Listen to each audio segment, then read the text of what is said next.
Sir, ang ilan sa katanungan ng mga netizens natin, paano kung tatawid lang ng EDSA? For example, galing po ng Aurora Boulevard to East Avenue, huli po ba yun agad?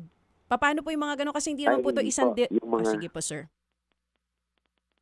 yung mga tawid po, lilinawin ko po, yung mga tawid, wag lang pong babaybay. Like kunyari po, Ortigas, tatawid ka ng EDSA papunta sa kabila, yun po ay hindi uhulihin. Ganon din po dyan sa Piña, sa may Quezon Avenue, tatawid lamang po kayo papunta ng kabila or sa may East Avenue.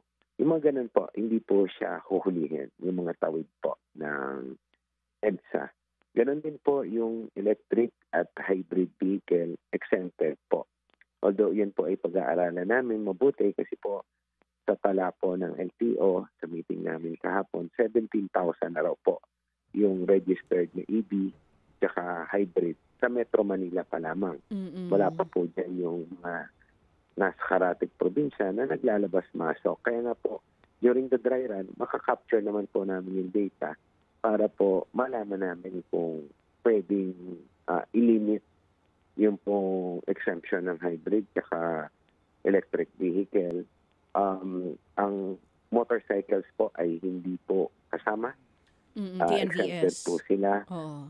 Po, TNVS and taxis po. Hindi po sila covered So, ng ng number ad-even. coding scheme at yung ad-even scheme Oo. po. So,